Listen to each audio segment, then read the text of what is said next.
this episode of the Founders Speak podcast in collaboration with Couchonomics with Arjun. Joining me on the yellow table is Geoff. I was going to call you George, but as Shakespeare said, what's in the name? The rose smells is good, whatever you call it. But no, Geoff, welcome. Geoff founded a startup in Singapore, I think a couple of years ago in 2021. 2 years ago, yes. Right? Yeah. It's called TradeTogether. Absolutely, right? yeah. So, Geoff, welcome. Thank you very much. Thanks for having me here today. Are you having a good time at the show? Yeah, as usual. I mean, this show is wonderful. I used to watch it in your own show in YouTube, so I love it. Thank you. You're talking about my car. I was talking about the event, which is SFF. But thank you for the good words. My pleasure. So no, I was going to say, I think SFF puts up a great show, and I meet so many interesting founders, and I'm very, very fortunate that I'm actually getting the opportunity to do this. So Geoff, as I was talking to you before we sort of went on air, right, this is less about TradeTogether. Yeah. This is more about Geoff, the entrepreneur, the journey that you've had, the trials, the tribulations, the happiness, the sadness, right? So my first question to you is a very open-ended question, right? It's in 3 or 4 parts. What got you started on this journey of becoming an entrepreneur, right? Mm-hmm. Yeah.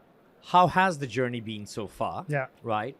And as you're sort of giving us your story of an entrepreneur, try and sort of reflect on, share with me a couple of incidences, events, milestones, which have sort of shaped the person you are, the entrepreneur you are. Yeah. Yeah. The floor is yours. Thanks a lot for giving me this opportunity, Arjun. So I think the journey to become an entrepreneur on my side was, I think, made in several sequences. To be really fair with you, even if you check with my wife, I think I told my wife 10 years ago that I wanted to create a company at some point. But I guess between the time when I had this idea or the need to create this company, on the time I really developed it, I can definitely count several years, 10 years for sure. But what is extremely interesting in my own journey is that when I started to create it, when I wanted to create it, I could have developed it even blindly. I had this idea. It was like in my DNA, like suddenly to create it, and I could have done it really with my eyes closed because the idea was in my mind, my brain. So that's really how I started it with my co-founder Jordan Co. And since then, it has been pretty much a great journey. So it's been a short journey so far, right? And it's an interesting time that you started. Yeah. I'm assuming you were in the midst of COVID. Yeah. Right. Yeah. Most parts of the world were locked down, and I think Singapore was quite strict about the lockdown, and rightly so. Absolutely. So why choose that particular time? Because most people were being careful. Yeah. Let's be honest, right? Yeah. Not being adventurous, and I think there is an element of adventure when you create a business from scratch. Right? Yeah. So talk to me a little bit about, where, I actually call it courage, if I may. Where does that courage come from? Yeah. Where you take on the odds. Yeah. And the odds are seriously stacked against you when the world is shut down. So something pretty interesting about it. So at that time I was at SC Ventures, which is the fintech arm of Standard Chartered Bank, right? Yeah. So when I started to really think of it, we were exactly as you said, Arjun, in the middle of the COVID, and that there was this mobile app called TradeTogether, which is extremely known in Singapore. And the purpose of TradeTogether was to help people to navigate through the COVID period, right? And also to avoid that there is any cluster with a virus and so on. So TradeTogether has been created in the same manner, but in Web3. There was lots of scam in cryptocurrency space, lots of issues with cybersecurity, and lots of problem to invest in the cryptocurrency space. So somehow we've tried to develop a similar type of ideas, like to prevent people to get in trouble with cryptocurrency and to help them to invest in the Web3 space based on their risk tolerance and risk appetite. So thanks for asking this question, because that's really the DNA Interesting. of TradeTogether. So how did you guys come together as co-founders? Yeah. So my co-founder was my colleague at SC that time Ventures? at Okay. SC Ventures. And one day during COVID-19, because at that time it was lots of phone call, lots of video call, because you remember that no one could meet up, right? One day we had that cybersecurity call at 6 p.m. to assess the security risk concerning my venture at that time, the venture where I was involved. And we started this call with my colleague in front of another cybersecurity specialist at 6 p.m. And we ended up the call at 1 a.m. And once we closed that call at 1 a.m., I told myself in my mind, the day I want to create a company, I want this company to be created with my colleague, Jordan Coe. So that's really how we started. Okay, well, that's it's actually quite a nice story. So But TradeTogether was not exactly there. But I told myself, we need to have cybersecurity specialists to go there. And You know something? It reminds me. So one of my passions in life is actually food. yeah, So I go all over the world Yeah. eating at restaurants, and I always believe that part of a great experience is not just the food you eat, yeah, but actually the service that you get. yeah. Right. And although I've never opened a restaurant, and I don't think I'll ever get to open a restaurant, Yeah. but I do know about 50 people Yeah. who have waited my tables who I would want working on that restaurant. Unfortunately, I didn't keep the numbers for any of them. Yeah, Right? yeah. But I understand where you come from. Yeah. Like, when you see someone who's a perfect fit for the vision that you have Yeah. or you might have in the future. Yeah. So let's talk about a little bit of the time in SC Ventures Yeah. and now becoming an Yeah. entrepreneur. So I'm less interested in sort of what you did in SC Ventures. Yeah. I'm more interested in what did you actually bring with you Yeah. as an individual, Yeah. right? What skills Yeah. that you created there have made you the entrepreneur here? Yeah. So, in reality, what I brought to this journey with TradeTogether is more than a decade of financial experience that started in 2008, which is a lovely year to kickstart your career in financial industry. Let's not go there again. And So you have a timing thing, isn't it? potentially, and I will say, when we started TradeTogether, the purpose was really to bring the best of our experience in Web 2, in the traditional finance, and to translate that into the Web3 space, cryptocurrency space. So it's not only my experience at SC Ventures and with my previous employers, it was really an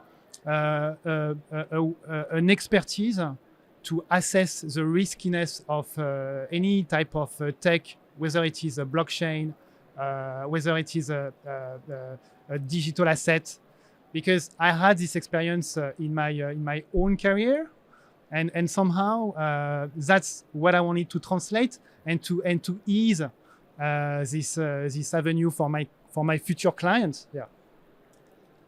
So I'm going to ask you a very straight question, Yes. right? Might not be the most comfortable question. Yeah. Where have you struggled as an entrepreneur in the last couple of years? Yes. So the biggest struggle that we had, I would say, is that when we started in October 2021 or September 2021, we were in a total different world in the cryptocurrency space.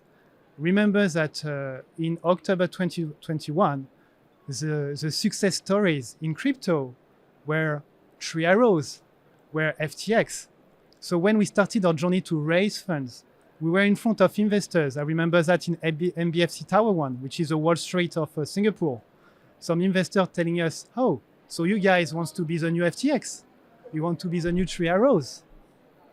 And our response was, no, we are not a hedge fund. We are not a crypto exchange. What we want to do is like Web3 mutual funds, Web3 money market funds, but we are not exactly this type of example. Even if for us it was FTX, Sam Bankman-Fried was a good, lots of notoriety, great. And the same for, so you can imagine in 2023, totally a different type of world in cryptocurrency.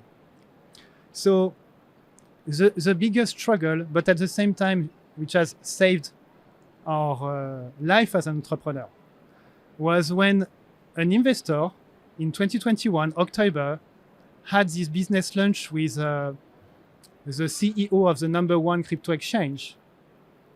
And in this business lunch, someone said some point about FTX. And then the CEO of the number one crypto exchange at that time said, "Oh no, I already, this guy, I don't want to talk about that guy. I saved him already in 2016, 17. And he's talking on the media." So this investor reported to us some conduct issue, some ethical issue. In the financial industry, you call that conduct, but it was external. It was not in our company. It was reported to us. And in October 2021, we were still looking at different crypto exchanges to get in.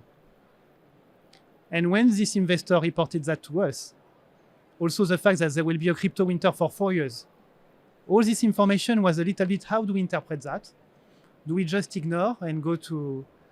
But we decided to take this information about the conduct seriously. And we decided not to keep going with our onboarding in FTX. Interesting. And how did you guys come to that conclusion? Because see, what I want to understand, I think you've done a beautiful definition of the challenge from a business perspective, right? What I want to hear is the flip side of the story. So what's going on in your mind as an entrepreneur with your founder, right? And what's leading to that decision? Yes. Okay. So in the traditional financial world, in TradeFi, you have some large financial institutions that are so large that they are capable to anticipate some change in terms of asset, in terms of move in the world. They can anticipate not only with their research, but just because the size of their balance sheet is huge, that they can see the movement. So the person in the Web3 space, which was reporting that to us, was in this position, but in the Web3 space. So it was not someone in the street telling us that like that. Okay, I get that. So last question, right? I want to be an entrepreneur. Yes. Give me 3 things I need to be cognizant of. You should know about the rules in the country where you operate and not ask for forgiveness after 3 years. You should be sure that your wife is agreeable. And if you don't have one, even better. All right. And the number 3? And the number 3 is going to be tough. It's going to be tough, but you have to be confident. And if you're confident and you trust you think you're going to have a positive impact, let's go it. And if I can help, I will help you. Well, thanks a lot. But guess what? I don't think that those 2 out of 3 is going to be very tough for me. So that basically means collectively I should not do that. Now, Geoff, thanks for coming in. Thank you. I wish you the very best. I wish your business the very best. Thank you. We should have a conversation around For Web3. Sure. In a restaurant of your choice. In a restaurant of my choice, definitely. I love Singapore. I used to actually spend a lot of my time here in a past life. I haven't come back for about nearly 3 years. It's my first trip in 3 years. But, I'm going to start coming back again and again, for work and other matters. But, having said that, pleasure having you here. Likewise. And Thank you so much. wishing you and your founder the very best. Likewise. And have a good day. Thank you. Thank you so All much, right. Arjun. Thank you.